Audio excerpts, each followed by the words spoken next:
আপনারা অনেক ব্যাপারে অনেক প্রত্যাশা ব্যক্ত করেন যে আইনের আওতায় নেওয়া বিচার করা, অবশ্যই সেটা হবে, কিন্তু আমরা একটা জিনিস দেখাতে চাই কি, যে আমরা সঠিকভাবে সঠিক আইনি পন্থায় কাজগুলা করছি। আপনারা ধৈর্য রাখেন, সব কিছুর বিচার হবে। আমরা আমি আপনাদের এখানে ঘোষণা দিতে চাই, এটা আগে বলেছিও, আপনারা দেখবেন আমাদের সোমবার সরকারি অফিস ছুটি হবে ইনশাআল্লাহ। 2 দিনের মধ্যে, আমি আপনাদের বলে গেলাম সোমবার তো, ইনশাআল্লাহ 2 দিনের মধ্যে আইসিটি যেটা আছে, আন্তর্জাতিক অপরাধ ট্রাইব্যুনাল, সেটা সংগঠিত হবে। সেখানে শুধুমাত্র জুলাই আগস্ট যেই গণহত্যা, সেটা তো আমরা সবচেয়ে বেশি গুরুত্ব দিবই। এছাড়া অন্য যত গণহত্যা ঘটেছে বাংলাদেশে, আপনারা জানেন বিডিআর কার্নেজ ঘটেছে, শাপলা চত্বরে হত্যাকাণ্ড ঘটেছে, বহু মানুষ গুমের শিকার হয়েছে, সব কিছুই একে একে বিচারের আওতায় আনা হবে। এবং এখানে আপনার দাবি উঠেছে ছাত্র সংগঠনকে, ছাত্রলীগকে, এটা আরো একটা জনপ্রিয় দাবি পরিণত হয়েছে বাংলাদেশে, তাকে নিষিদ্ধ ঘোষণা করার জন্য আমরা তৎকালীন ফ্যাসিস্ট সরকারের মতো ইচ্ছা মতো কোনো কিছু নিষিদ্ধ করব না। সন্ত্রাসী সংগঠন হিসাবে কাউকে নিষিদ্ধ করার আইন বাংলাদেশে রয়েছে, আমরা নিষিদ্ধ করব, সেই আইনের আওতায় নিষিদ্ধ করার প্রত্যাশা রাখি। আমরা কোনো জুলুম করে না, আমরা আইনগতভাবে সুবিচার করার মাধ্যমেই নিষিদ্ধ করতে পারবো বলে আমরা বিশ্বাস করি। তৎকালীন ফ্যাসিস্ট সরকারের তল্পিবাহক বিভিন্ন সংগঠন, গণজাগরণ মঞ্চের একটি অংশ ছিল, সিপি গ্যাং নামে ছাত্রলীগের কিছু নেতার সংগঠিত একটা প্রতিষ্ঠান ছিল, বিভিন্ন চেতনা লীগ নামধারী ছিল, তারা আমাদের 9 জনকে এখানে ছবি বিছিয়ে দিয়ে, ছবি টাঙিয়ে দিয়ে, ক্রস চিহ্ন এঁকে তারা আমাদেরকে শহীদ মিনারে নিষিদ্ধ ঘোষণা করে। এর মধ্যে আমি ছিলাম, ফরহাদ মাঝহার ছিলেন, প্রয়াত মাহফুজুল্লাহ ভাই ছিলেন, মানব জমিন সম্পাদক মতিউর রহমান চৌধুরী ছিলেন, গোলাম মর্তজা ছিলেন, আজকে দিলারা চৌধুরী ছিলেন, তারপর আজকে বিদেশে চলে গেছেন, এই সরকারের অত্যাচারে টিকতে না পারে ডক্টর তুহিন মালিক, ওনারা ছিলেন। তখন এমন একটা বিভীষিকাময় পরিবেশ ছিল যে সায়দ কিছুটা বলেছে, টক শো করতে যাব, সেখানে নাম নিচ্ছি না, গণজাগরণ মঞ্চের নেতা, তৎকালীন জাসদের নেতা, তারা ওপেন লিখে দিত বিভিন্ন ব্লগে যে টক শো থেকে ফেরানোর পথে পেটানো হবে। টেলিফোন আসতো, কুলা রোড থেকে বের হওয়া মাত্র গুলি করা হবে টক শো করতে গেলে। এগুলি তখন রিপোর্ট হয়েছিল, মামলা করেছিলাম, কথা বলেছিলাম, এরকম প্রাণ ভয়ে ভীত থাকতাম আমরা, কিন্তু আমরা কখনো সাহস হারাই নাই। আমাদের সাথে পিয়াজ ভাইয়ের একটা পার্থক্য ছিল, এই যে সায়ন্ত বলল, আমরা কিছু কিছু টক শো অ্যাভয়েড করতাম। কিছু মানুষ ছিল প্রচন্ড প্রভোকেটিভ, ইচ্ছা করে উত্তেজিত করত, অপমান করত, যা তা কথা বলতো, কোনো বিতর্ক না, যা তা কথা ব্যক্তিগতভাবে গালাগালি করত। আমরা একটা স্টেজে আমরা বলতে, আমি কবির ভাই, আমরা এইসব সমস্ত মানুষকে অ্যাভয়েড করতাম, কিন্তু পিয়াজ ভাই কিছুই বুঝতো না, উনি অবুঝের মতো তাদের সাথেই তর্ক করতো, ওনার সহ্য হতো না।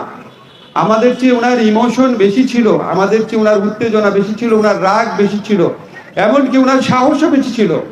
উনি তাদের সাথেই নিরন্তর ঝগড়া করতেন, এবং তারা উদ্দেশ্যমূলকভাবে পিয়াজ ভাইকে প্রতিদিন কোনো না কোনো প্রোগ্রামে নিয়ে, আপনারা দেখেছেন তখন কিছু কিছু টিভি চ্যানেলের ভূমিকা, তাকে প্রচন্ড উত্তেজিত, অপমানিত এবং অবমাননার শিকার হতে হতো সেখানে। উনি সেই উত্তেজনা নিতে পারেন নাই। আমরা মনে করি এটা একটা মার্ডার না হলে এটা কালপাবল হোমিসাইড সমতুল্য অপরাধ। আজকে যে পিয়াজ ভাইকে তারা শহীদ মিনারে আনতে দেয় নাই, মৃত পিয়াজ ভাইকে, আমাদেরকে যারা অবাঞ্ছিত ঘোষণা করেছিল, আজকে জনরোষের মুখে, ছাত্র জনতার ঐতিহাসিক এক গণবিপ্লব, গণ অভ্যুত্থানের মুখে, বাংলাদেশের ইতিহাসে সবচেয়ে বড় আন্দোলনের মুখে, এই সাউথ এশিয়ার সবচেয়ে বড় আন্দোলনের মুখে তাদেরকে পালাতে হয়েছে, অথবা দেশ ছেড়ে পালাতে হয়েছে, আত্মগোপনে যেতে হয়েছে, অথবা গ্রেফতার হতে হয়েছে কাউকে। কিন্তু আজকে পিয়াজ ভাইয়ের স্মৃতি বাংলাদেশে রয়ে গেছে, আজকে পিয়াজ ভাইয়ের উত্তরসূরি হিসাবে আমরা রয়ে গেছি। আজকে আমাদের মনে পড়ছে, এখানে আসার সময় মনে হচ্ছিল আমরা কত লাকি, আমরা বেঁচে আছি। এই ফ্যাসিস্ট সরকারের বিরুদ্ধে কথা বলে অনেকে প্রাণ ত্যাগ করেছেন। আমাদের জাফরুল্লাহ ভাই হয়তো আরো বেশি দিন বেঁচে থাকতেন, আমাদের মাহফুজুল্লাহ ভাই হয়তো আরো বেশি দিন বেঁচে থাকতেন, যে নিরন্তর শারীরিক এবং মানসিক অত্যাচারের মধ্যে দিয়ে বিভিন্ন রকম বঞ্চনার মধ্যে দিয়ে ওনারা গেছেন। এটা শুধু আমরা জানতাম নিজেরা যখন আলাপ করতাম। আজকে এই ফ্যাসিস্ট সরকারের সমালোচনা করতে গিয়ে এদেশ থেকে পিনাকি ভট্টাচার্য, তুহিন মালিক, মনির হায়দার, শাহেদ আলম, তাসনিম খলিল, জুলকারনাইন সাহেব সহ অনেককে দেশ ত্যাগ করতে হয়েছে।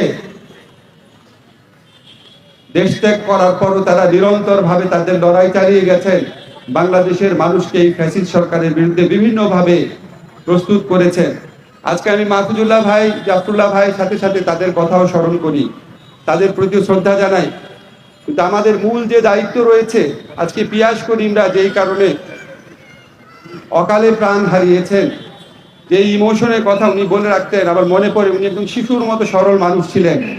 যখনই কোথাও দেখা যেত, একটু কোথাও বড় আন্দোলন হলে, একটু কোথাও সরকার বেকায়দায় পড়লে উনি শিশুর মতো খুশি হয়ে যেতেন।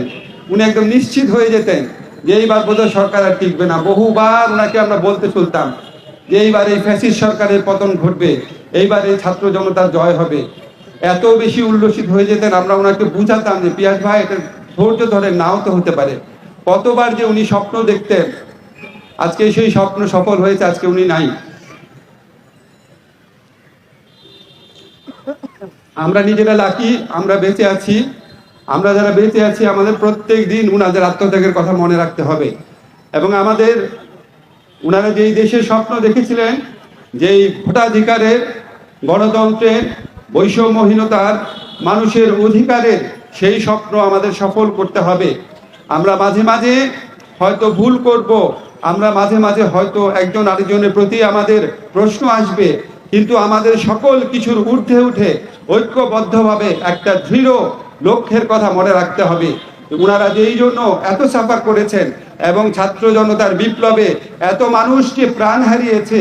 সেদিন কালকে একটা ফুটেজ দেখছিলাম, আপনার একটা ছেলের একটা ছবি দেখেছেন, গুলি খেয়ে তার নাক চোখে কি অবস্থা হয়েছে। তাকানো যায়, ভাবা যায়। আমরা যেন সেই দুঃস্ব তাদের যন্ত্রণা, যারা মরে গেছে তাদের পরিবারের যন্ত্রণা, 1000-এর মতো বেশি মানুষ নিহত হয়েছেন, তাদের সবার যন্ত্রণা যেন আমাদের চেতনার মূল ভিত্তি থাকে। যে জন্য এত সাফারিং, এত কষ্ট, এত রক্তপাত, সেটা যেন আমরা কখনো ভুলে না যাই।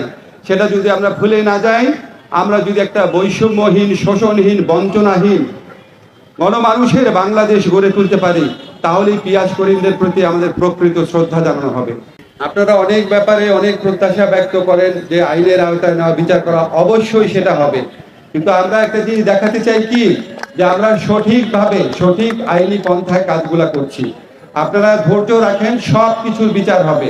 আমরা আমি আপনাদের এখানে ঘোষণা দিতে চাই, এটা আগে বলেছিও, আপনারা দেখবেন আমাদের সোমবার সরকারি অফিস ছুটি হবে ইনশাআল্লাহ। 2 দিনের মধ্যে, আমি আপনাদের বলে গেলাম সোমবার তো, ইনশাআল্লাহ 2 দিনের মধ্যে আইসিটি যেটা আছে, আন্তর্জাতিক অপরাধ ট্রাইব্যুনাল, সেটা সংগঠিত হবে। সেখানে শুধুমাত্র জুলাই আগস্ট যেই গণহত্যা, সেটাতে আমরা সবচেয়ে বেশি গুরুত্ব দিবই। এছাড়া অন্য যত গণহত্যা ঘটেছে বাংলাদেশে, আপনারা জানেন বিডিআর কার্নেজ ঘটেছে, শাপলা চত্বরে হত্যাকাণ্ড ঘটেছে, বহু মানুষ গুমের শিকার হয়েছে, সব কিছুই একে একে বিচারের আওতায় আনা হবে। এবং এখানে আপনার দাবি উঠেছে ছাত্র সংগঠনকে, ছাত্রলীগকে, এটা আরো একটা জনপ্রিয় দাবি পরিণত হয়েছে বাংলাদেশে, তাকে নিষিদ্ধ ঘোষণা করার জন্য। আমরা তৎকালীন ফ্যাসিস্ট সরকারের মতো ইচ্ছা মতো কোনো কিছু নিষিদ্ধ করব না। সন্ত্রাসী সংগঠন হিসাবে কাউকে নিষিদ্ধ করার আইন বাংলাদেশে রয়েছে, আমরা নিষিদ্ধ করব, সেই আইনের আওতায় নিষিদ্ধ করার প্রত্যাশা রাখি। আমরা কোনো জুলুম করে না, আমরা আইনগতভাবে সুবিচার করার মাধ্যমেই নিষিদ্ধ করতে পারবো বলে আমরা বিশ্বাস করি।